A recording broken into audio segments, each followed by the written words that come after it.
अस्सलाम वालेकुम एवरीवन, कैसे हैं आप सब। उम्मीद करती हूँ आप सब खैरियत से होंगे। वेलकम टू माय चैनल देसी लाइफ स्टूडियो बाय सहर। आज का व्लॉग थोड़ा डिफरेंट है क्योंकि आज सफ़र सिर्फ सफ़र नहीं है बल्कि वो फीलिंग भी है जो घर से निकलते वक्त होती हैं। सुबह उठते साथ ही अपने रूम को सेट करना मैं फ़र्स्ट प्रेफर रखती हूँ। सुबह उठते साथ ही मैंने सबसे पहले अपने रूम को सेट किया और साथ ही साथ अज़लान के बाबा अज़लान को देख रहे थे। अज़लान के बाबा ने आज ऑफिस से ऑफ किया था क्योंकि हमने जाना था आज आउट ऑफ सिटी। सफ़र का मतलब सिर्फ बैग पैक करना नहीं होता, कपड़े आयरन, चीज़ें सेट और दिमाग में बस एक ही बात होती है कि यार कुछ रहना चाहिए। क्योंकि अज़लान के साथ साथ उसको देखना, पैकिंग करना मेरे लिए बहुत मुश्किल था और शायद मेरे लिए ही नहीं बल्कि हर माँ के लिए मुश्किल होता है। घर को देखना, जॉइंट फैमिली में रहते हुए सब कुछ सेट करना, खुद जब बाहर जाना तो सब चीज़ें सेट करके निकलना। यहाँ यहाँ पे अज़लान मुझे तंग कर रहा था। मैं जैसे ही रूम सेट करी थी, बेडशीट ठीक की, तो अज़लान बेड ला के बार-बार बेडशीट पे रखी जा रहा था, ब्लैंकेट पे रख रहा था, फेंक रहा था इधर-उधर। और यहाँ पे मैंने घर में पहनने के लिए भी अज़लान के कपड़े निकाले, अज़लान को शावर करना था। और साथ ही मैंने अपने भी अली के और अज़लान के कपड़े निकाले आयरन करने के लिए जो हमने पहन के जाना था।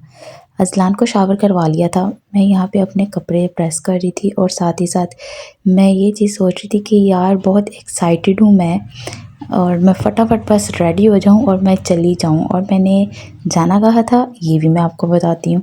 मैंने जाना था जी अपनी बड़ी नंद की तरफ और मैं काफ़ी टाइम बाद जा रही हूँ, तकरीबन 2 साल बाद मैं जा रही हूँ उनके घर, तो मैं बहुत खुश थी। सूरज इतना तेज़ था, बहुत अच्छा लग रहा था जैसे शीशा चमक रहा हो। अली के कपड़े प्रेस किए, अपने प्रेस किए और मैं रेडी होने के लिए चली गई। और माओ ने जब कहीं जाना हो तो उनके ज़हन में सिर्फ 2 चीज़ें चल रही होती हैं और वो पैकिंग के साथ साथ सिर्फ कपड़े ही नहीं बल्कि फ़िक्र भी बांध रही होती हैं कि कुछ रह ना जाए कुछ। यहाँ पे अली मेरे पास आए और कह रहे थे कि सैर जल्दी से फटाफट कपड़े इस्त्री करो और खुद भी शावर लो और रेडी हो जाओ जल्दी से। यहाँ पे मैं अंदर आई तो सफाई हो रही थी। मैंने फिर फटाफट से शावर लिया और मैंने अपनी सारी मेकअप की चीज़ें जो हैं अपने टेबल पे सजा के रखी और फटाफट जो है मैं रेडी हो गई। और मैंने अपना एक छोटू सा बैग रेडी किया था जो मैं अपने साथ ट्रैवल के लिए लेके जा सकूं। रेडी मैं हो गई थी और सारी चीज़ें ज़रा मेसी हो गई थी लेकिन मैं साथ साथ चीज़ें वो भी टेबल पे रख रही थी जो मैं साथ लेके जाऊं।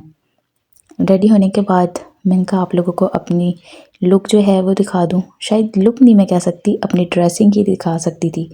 और यहाँ पे हम सब रेडी हो गए थे, मैं, अली और अज़लान। यहाँ पे मैंने कैब करवा ली थी और हम निकल गए।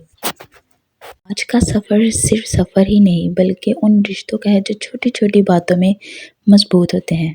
मेरे जो मिनी व्लॉग्स हैं इनमें किसी भी किस्म की कोई परफेक्शन नहीं है, सिर्फ और सिर्फ सच्चाई है, फीलिंग्स हैं और रिश्तों की अहमियत है। हम लोग यहाँ पे बस स्टॉप पे पहुँच चुके थे, टिकट वगैरह हम लोगों ने ले ली थी और वेटिंग एरिया में हम वेट कर रहे थे। और यहाँ पे मेरे साथ बहुत से और भी लोग थे जो अपने प्यारों को मिलने के लिए जा रहे थे और जो कुछ मिल के आ गए थे। बहुत अच्छा लग रहा था उनको देख के। यहाँ पे हम लोग बस में बैठ गए थे और सफ़र शुरू हो गया था। तो आप लोगों को मैं एक बात बताती हूँ, बस में बैठने से पहले ही कुछ चीज़ें जो हैं वो मुझसे रिकॉर्ड जो थी वो मैं मिस कर चुकी थी क्योंकि मैं उस टाइम इतना प्रेशर में आ गई थी और इतना डिप्रेस एकदम से हो गई थी क्योंकि मैं उनके लिए मिठाई लेके आई थी अपनी बाजी के लिए और वो घर रह गई। जल्दी से हम लोग निकल गए थे लेकिन वो मेरे घर ही रह गई। मुझे इस चीज़ का इतना अफसोस था लेकिन मैंने फिर बाइकिया से मंगवा लिया। ये छोटी सी बात लगती है लेकिन रिश्तों में ये चीज़ें बहुत बड़ी होती हैं, बहुत अहमियत देती हैं। मैं रिकॉर्ड नहीं किया इन चीज़ों को लेकिन दिल में ज़रूर मैंने रिकॉर्ड कर लिया कि मेहमान खाली हाथ आए ये दिल को बिल्कुल भी अच्छा नहीं लगता। मिठाई हो या एक मुस्कुराहट, नीयत साफ़ हो तो रिश्ता और गहरा हो जाता है। आजकल लोग कहते हैं रिश्ते सिर्फ फ़ायदे के लिए होते हैं लेकिन अब भी ऐसे लोग हैं जो दिल से अपना रिश्ता निभाते हैं। यहाँ हम लोग फाइनली घर जो है वो पहुँच चुके थे। सफ़र जो है काफ़ी लंबा था, थकान भी हो गई थी लेकिन शुक्र खुदा का कि हम लोग खैरियत से पहुंच गए थे। हर चीज़ कैमरे में रिकॉर्ड नहीं होती लेकिन कुछ लम्हे ऐसे होते हैं जो दिल में महफूज हो जाते हैं। अगर आपको ये सिंपल मोमेंट जो है वो मेरे अच्छे लगे हों तो प्लीज़ मुझे कमेंट में ज़रूर बताइएगा। मैं साथ-साथ आपको हर चीज़ जो मेरे बस में थी वो मैं रिकॉर्ड कर रही थी। खाना-शाना खाया, चप्पल मैंने अपनी चेंज की, मैं घर से अपनी चप्पल लेके आई थी क्योंकि मुझे बहुत अच्छी लगती है और मैं इसमें कम्फ़र्ट रहती हूँ। अज़लान के लिए भी मैं लेके आई कि वो अपने शूज़ जल्दी ज़्यादा देर तक जो है वो वियर नहीं करता, तो ये उसके लिए ईज़ी रहता है। यहाँ पे अज़लान शरारतें कर रहा था, तंग कर रहा था, लेकिन मैं तंग तो नहीं कह सकती इस चीज़ को, लेकिन वो शरारतें कर रहा था, अपना एन्जॉय कर रहा था। यहाँ पे जो गिफ्ट्स वगैरह मैं लेके आई थी पैकिंग में आपको मैंने ज़रूर दिखाए होंगे, वो मैं बाजी को दे दी थी और उनके बेटे को। वो बहुत खुश हुए और वो इस चीज़ पे थोड़ा-सा नाराज़ भी हुए कि क्या ज़रूरत थी ऐसी चीज़ें करने की। यहाँ पे अज़लान उनके घर आके उनकी अलमारियाँ खोल रहा था, कैबिन्स वगैरह में से चीज़ें सेट कर रहा था। मामा मैं एक चीज़ ढूँढ रहा हूँ। पसंद आई हो तो प्लीज़ चैनल को सब्सक्राइब करिएगा। अल्लाह हाफ़िज़।